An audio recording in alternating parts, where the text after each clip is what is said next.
Sarah had never wanted to move into the old apartment building. But when you're running from your past, cheap rent matters more than peeling paint. The building was quiet, half empty, and smelled faintly of mold no matter how often she cleaned. Still, it felt like safety, at least until the landlord gave her the warning. Never go to the third floor. He said, eyes serious. It's been locked for a reason. Don't ask why, just don't. Sarah nodded at the time, half listening. She was more concerned about her broken fridge and the fact that the hallway lights flickered too much. But the warning stayed with her, especially at night. Because that's when she heard them. Footsteps, slow, heavy, always coming from above her, always from the locked, abandoned third floor. She told herself it was old pipes or rats. She told herself anything she could to fall asleep. But some nights, the footsteps stopped directly above her bed. And that's when the water started dripping. Not normal water, black, thick drops falling from the ceiling light. No matter how often she cleaned it, it came back. Her neighbor across the hall, Mrs. Finch, was the only one who spoke to her, a thin, sharp-eyed woman who'd lived there since the 80s. One night, Sarah mentioned the footsteps. Mrs. Finch looked pale. They come for the lonely ones. She whispered. Don't let them know you're listening.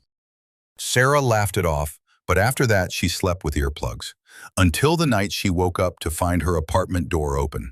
There were footprints on her floor, wet, black footprints, leading from the hallway to her bedroom door and then back out again.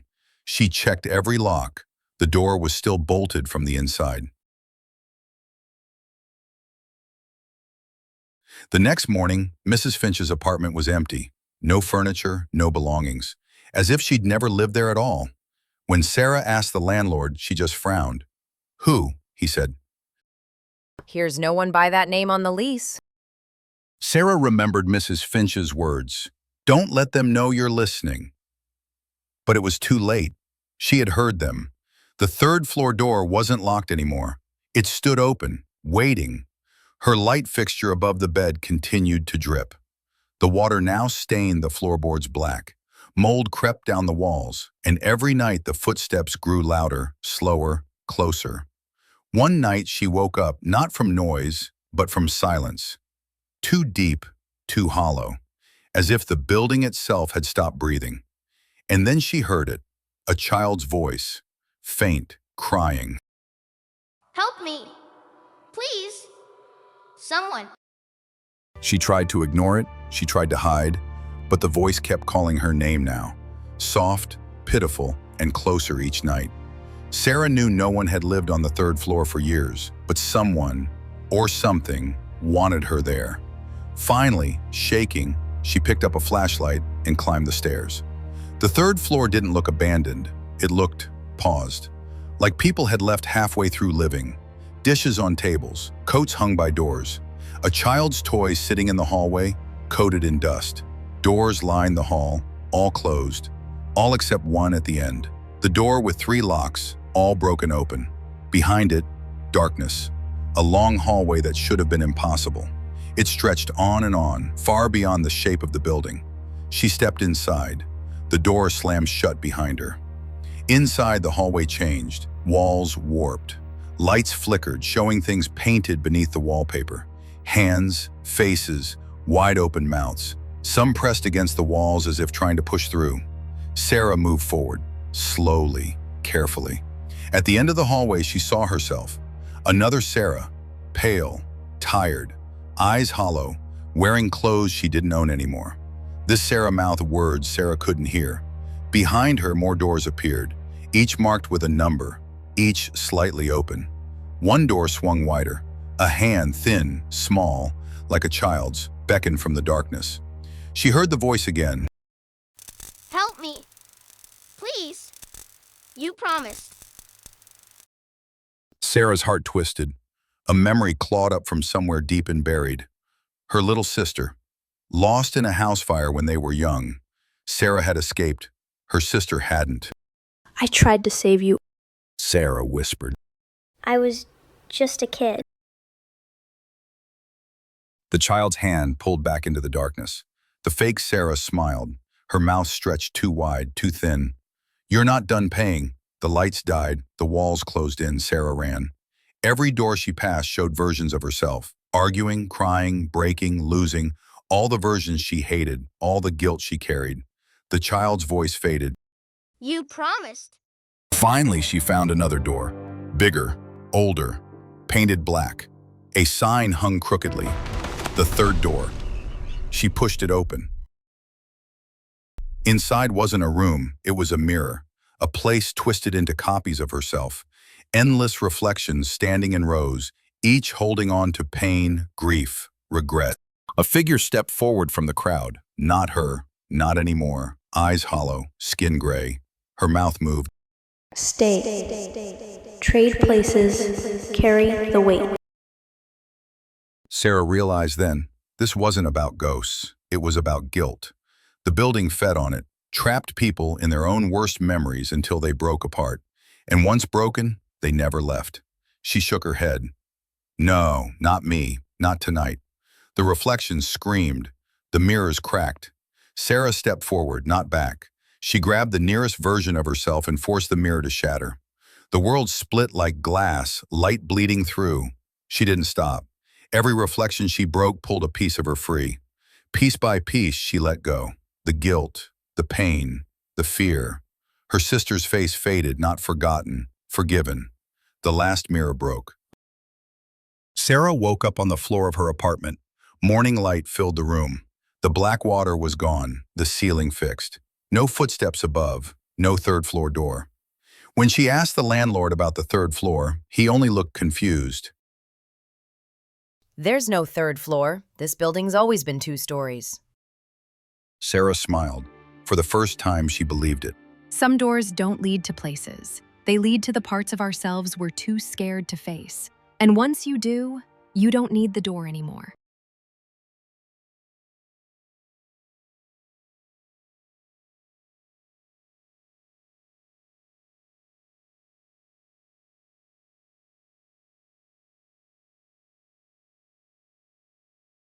Daniel was never a night person, but life in the city didn't care about that.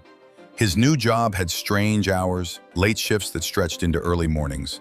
The last bus was his lifeline, a metal box dragging tired people through sleeping streets. He hated the silence, hated the long shadows falling across empty benches, but there wasn't much choice. He worked, he waited, he rode. Tonight felt different. The streets seemed too quiet, even for midnight. Traffic lights blinked on empty intersections. Storefronts loomed with shutters pulled tight, as if hiding from something no one wanted to name. Daniel sat alone at the bus stop, the plastic seat cold through his jacket. He checked his phone, 12:23 a.m. The bus should have come by now. He glanced down the road, headlights in the distance, finally. But as the bus pulled closer, something felt wrong. The route number was missing. The digital sign just flickered with a blank space where the destination should be. The driver's face was hidden in shadow. The inside lights buzzed too brightly, casting everyone in harsh white. And the bus, it wasn't the usual one. Daniel hesitated, but then the door hissed open. He stepped on. The driver said nothing. Daniel paid anyway. Rows of empty seats stretched back into shadows. Only a few people sat scattered through the bus, heads down, unmoving. He picked a seat near the middle and settled in. The bus pulled away, tires hissing against wet asphalt. Minutes passed, maybe more. He noticed the windows first. The city outside didn't look right. Buildings leaned at impossible angles. Streetlights hung too low, their bulbs sparking weakly. Roads stretched longer than they should have, turning corners that twisted the view in ways that hurt his head to follow. No one else reacted. The passengers stared straight ahead, blank, silent. Daniel felt the weight of their silence pressing down on him. His throat tightened. He reached for the stop cord, pulled it. Nothing happened. The driver didn't stop. Excuse me? Daniel's voice sounded too loud. Next stop? No reply. He stood, moved toward the front. The driver's face wasn't shadowed. It simply wasn't there. Just smooth skin where features should be. A blank mask above the stiff uniform collar. Daniel stumbled back. His breath caught in his chest.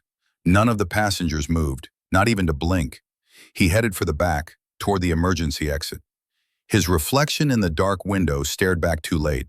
Lagging, watching, not quite copying. Seats began to shift. Not visibly, not like moving furniture. More like the space inside the bus rearranged itself when he wasn't looking. The aisle stretched longer, the door farther away than before. And outside, no city now, just black. Endless, still black stretching beyond glass that no longer reflected him at all. Seats whispered as he passed, his name, over and over, Daniel, Daniel, Daniel. He didn't look back. The exit door loomed ahead, farther with each step, but he kept going, hand out, reaching. The door didn't budge. The driver spoke, not with words, not with a mouth. The voice slid into his mind like ice water down his spine. Last stop. The bus shuddered to a halt. Lights blinked off. Silence roared. Daniel stepped off into darkness.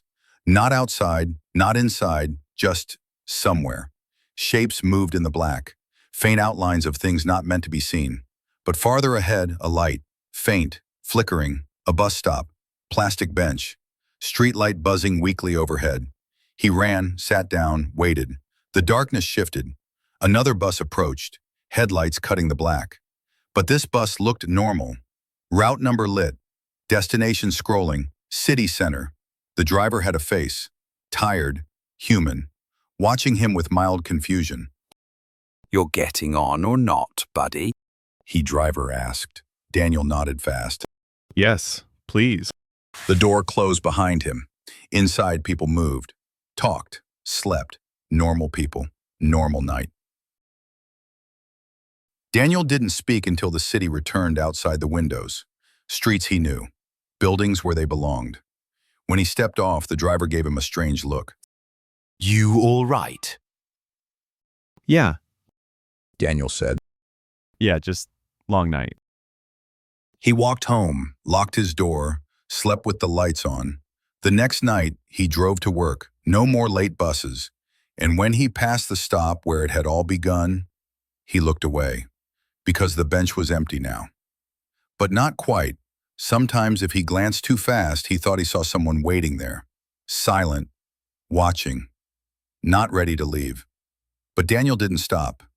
He never rode the last bus again.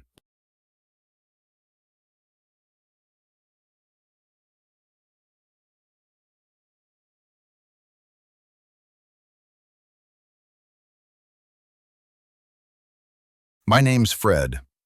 I'm 26, living in Las Vegas, and I'm as average as they come. I rent a one-bedroom apartment that smells faintly of old carpet, work IT support for a company that doesn't care if I live or die as long as I answer tickets, and complain about overpriced coffee like everyone else. My days blur together, wake up, work, commute, dinner, maybe a game or two before bed.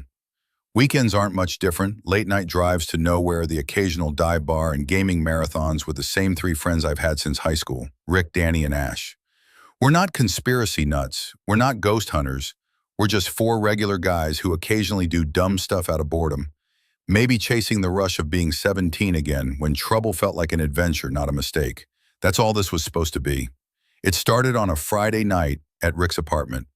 We were sitting around his battered coffee table, empty beer bottles collecting like trophies, when he dropped the line. "Let's sneak into Area 51 tonight," Rick said with that lopsided grin that always meant trouble. Danny barked out a laugh, spraying beer onto the carpet. "Yeah, okay. And while we're at it, let's break into Fort Knox. I'll bring the sandwiches." Ash smirked from behind his hoodie. "You're insane, Rick. You know that, right?" Rick shrugged. "Come on, I'm serious. There's this back road, barely any patrols. People go all the time. Worst that happens, we get told to leave." I rolled my eyes. "Why, though? You think we're going to find aliens or something?" "Not the point," Rick said. "It's about the story. We're always sitting around talking about how nothing ever happens anymore. Let's make something happen." We laughed like we always did at Rick's ideas. But somewhere between beers and bad decisions, the joke started sounding less like a joke. I don't know who first said screw it, but soon we were piling into Rick's beat-up SUV, heading out into the Nevada desert with nothing but adrenaline and bad judgment fueling us.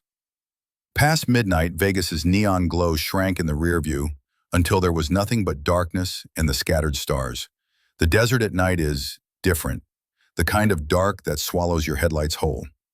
I sat in the back seat, forehead against the cool glass, watching the black expanse slip by. Danny rode shotgun, working through a bag of sunflower seeds, occasionally spitting shells into a paper cup. Ash scrolled his phone with the hood of his sweatshirt pulled low, lost in whatever playlist he'd queued up.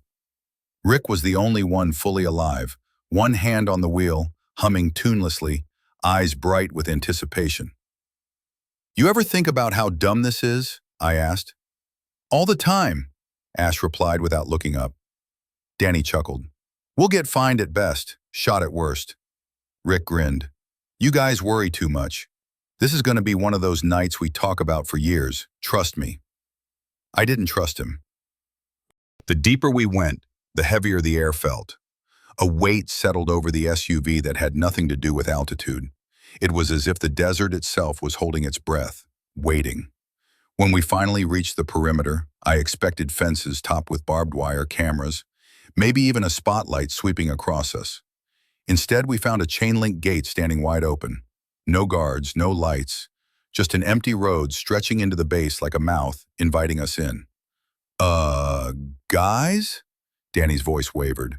"Should it be this easy?" "Guess it's our lucky night," Rick said, though his grin faltered for a moment. "This doesn't feel right," Ash muttered. Every instinct screamed at me to turn back, but Rick eased the SUV forward, tires crunching over broken asphalt as we passed the threshold. Inside, the buildings loomed like hollowed corpses, concrete shells half devoured by sand. Windows gaped like empty eyes. Rust streaked down walls where pipes had once bled. It didn't look like a secret military installation. It looked like something abandoned, a place the world had erased and the desert had begun to claim. Rick killed the engine, and the silence that followed was suffocating. "Okay," he said, voice bright with forced bravado. "Let's have a quick look around. 5 minutes, in and out." We moved through the empty structures, the beam of our flashlight cutting through the dark. The smell hit us first, rust, and something else, something sour, like meat left too long to rot. In one building, we found rows of cages, heavy iron bars, chains bolted to the floor, restraints dangling empty. The metal was cold to the touch, and some of the cages still bore deep scratches on the inside. "What the hell were they keeping here?" Danny whispered. No one answered. Then we found the room. Glass walls, bright fluorescent lights that hummed faintly overhead, chains arranged in a perfect circle on the floor, and in the center, it. At first glance, I thought it was a corpse, skin pale and stretched thin over sharp bones, features sunken. Its eyes were wide, staring blindly at the ceiling. Thick black stitches sealed its mouth shut. Then it breathed, slow, shallow, just enough to betray that it was alive. I froze, unable to look away. And then its head turned. It looked directly at me. Even with its mouth sewn shut, it smiled. We ran.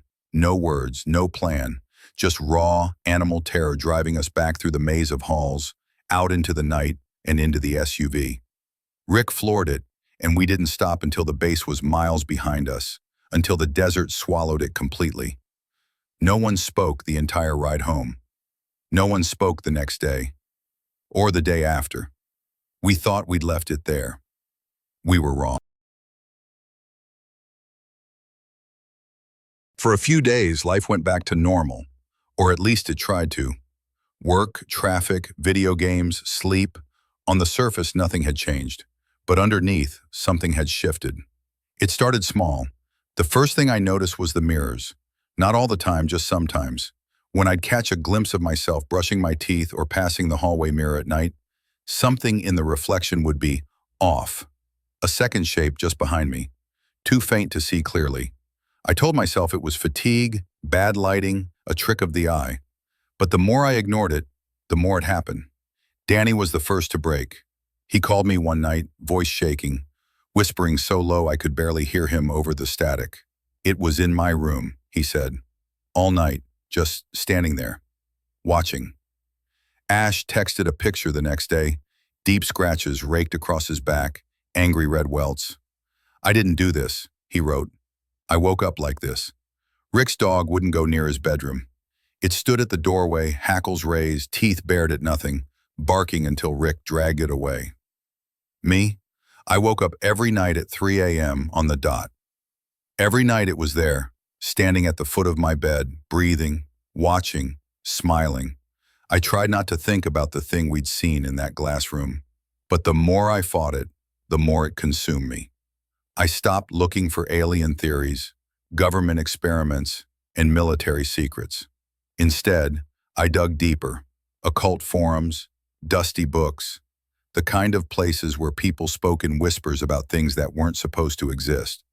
I found stories, not about aliens, about entities, attachments, things that once seen, see you back.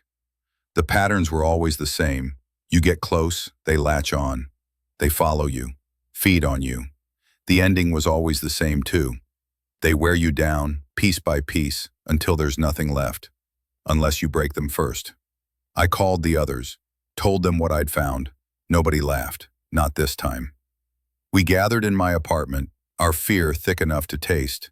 I'd prepared everything, salt circles, mirrors positioned in each corner, symbols scratched into the floor, candles burned at the cardinal points, their flames trembling like they were scared too. We each made shallow cuts on our palms, our blood dripping into a bowl at the center. This is insane, Danny muttered, wrapping a towel around his hand. Rick tried to force a smile. Got anything better? No one did. It came exactly when I knew it would. First, a shadow flickering in the mirrors, darting from reflection to reflection. Then it stepped out, peeling itself from the corners where the light didn't reach. It was taller now, thinner. Its stitched mouth curved into that impossible grin. We stood our ground inside the circle. Don't break it, I warned, my voice shaking, no matter what. We began to speak the words I'd found, syllables that burned my throat as I forced them out, words older than any of us. We are the gate, you're the prisoner. Bound, returned, sealed. The air grew heavy, thick as smoke, filling our lungs with every breath. The mirrors cracked, spiderweb lines racing across the glass. Salt hissed and sparked as if it were burning. It lunged at the circle, slamming into an invisible wall, the force rattling the floor beneath us. Ash cried out as long, thin scratches tore into his arm. Rick stumbled backward, blood trickling from his nose where the thing's scream hit him like a physical blow. Danny's palm bled freely where it had grabbed him through the barrier. But we held the circle. We kept chanting. It screamed, not aloud, but inside us. The sound tore through the walls, the floor, our bones. You let me out! No, I croaked, not anymore. I brought my heel down hard on its reflection in the central mirror, shattering the glass. The thing convulsed, its form collapsing into itself, its grin finally breaking. The shadows unraveled like smoke pulled into a vacuum, leaving only silence. We collapsed where we stood, gasping. The air was clean again, the oppressive weight gone. The nightmares stopped after that. No more footsteps in the hall, no more watching eyes in the dark. The bruises healed. The silence was just silence again. We survived.